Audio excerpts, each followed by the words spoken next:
In this presentation, we're going to look at the possibility of implementing gamified training for our banking IT needs. And so essentially the situation right now is that our training has been described as tedious and boring, and ultimately it's ineffective. We are at risk of having some IT security breaches because our employees are not performing well on IT proficiency exams. And so the data from this presentation looks at a rival bank who had the same problem, and they decided to implement gamified training. So some of the data that we're going to look at is what were the before and after results of implementing this new training on IT proficiency tests, and then also what did employees think of the new training? Did they prefer it over other options? Did they find it enjoyable? Did they think it was effective in training them? And then ultimately, after an in-depth analysis of this data, we will be in a position to decide, is this the move for us? So the first thing we're going to look at is what was the situation before they implemented gamified training. And so this rival bank, they handed out an IT proficiency exam to 300 of their employees, and here are some of the results. So IT proficiency was roughly normal and extremely mediocre. So as you can see, most people scored in the 30s, 40s, and 50s. Almost no one scored outside those three bars. This was out of 100%, and so on average, people were scoring less than a 50 on a 100% exam, with a median of 0.48, so it's pretty normally distributed. But obviously there's a big need for change here, and so that's kind of what prompted them to move into gamified training. So there are several arguments that they used for why gamified training seems like a good idea. So we're going to look at those. The first one is that many employees seem to prefer gamified training over other worse options. So at first glance, option number one, gamified training, man, it is obviously the big part in this tree map. But I think there's two thoughts we need to keep in mind when we look at this data. The first is that let's look at the other options. We've got online voice, written, lecture, other. One note about the other is that to choose other requires you to click other and then type in your own idea, which for someone who wants to choose other but has a lot on their plate and just trying to breeze through the survey, they're just going to say, I don't feel like doing that, and they're going to just, oh, a game sounds good. So I think this really isn't telling us a lot about, is this a great option? I think it's just telling us this is better than these other worse options that no one wants to do. I mean, think about it. I think anyone would prefer a game over a voice, a written test, or a lecture. So I think this isn't really telling us much. But the other thing to look at is who are the ones that we actually want this training to benefit.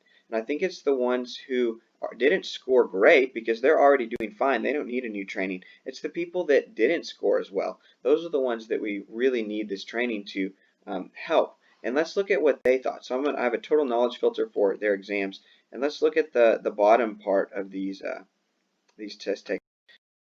It's not quite as overwhelming anymore. I mean, there's a lot more spread out of opinions. Once you look at those who really need this implementation, they don't really find gamified training as that great of an option. So I don't think this is great evidence for implementing gamified training. The next thing that we can look at is that employees seem to find gamified training more enjoyable than the previous training. So again, I would just think let's look at what we're comparing to. As you can see at first glance, 1, 2, 3, and 4, these obviously have most of the responses, but what are we comparing it to? We're comparing it to a training that we already know is tedious and boring and ineffective. So you're not really saying this is a great enjoyable training. You're just saying this is more enjoyable than a horrible option. And again, let's look at the total knowledge filter. Let's just look at what does the bottom half think? You know, do they find it enjoyable? And wow, when you look at that, actually the bottom half of responses based on IT proficiency knowledge, number 4 is now by far the major response. And yes, there's still some at 1, 2, and 3, but overall there's indifference is what you find for those who really need the training to be enjoyable. The last thing we'll look at is few employees claim gamified training is extremely effective. So this survey just looked at, do the employees think this training helped them prepare them for their IT proficiency needs? And ultimately, a lot of people, they answered slightly effective and effective, but few were really to commit saying, yeah, this is extremely effective, this is the way to go. I don't think there's a lot of buy-in from our employees here. I think they're just trying to not offend us because they implemented, a new training and they didn't want to just like trash it and throw a pity party.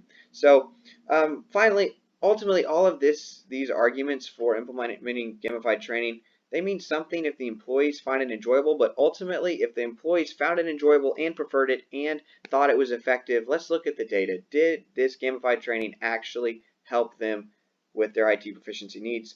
And ultimately, the IT proficiency afterwards was roughly normal, extremely mediocre. As you can see, the average is 0.47, 0.48. Like, it went up 1%, but that's not big enough of a difference, I think, to support implementing an entire new training system just for this. And so ultimately, what should we do? I think the place to start is to focus on finding the best training. We had 31 people that ranked other as their #1 option for a new training. And so for each of these responses, there will be a description that they've written out for what they think would be the best idea, different than the other 4 options that were listed. I think this is where we should start to find the training that will most benefit our employees and help us to meet our IT proficiency needs at our bank. Thank you.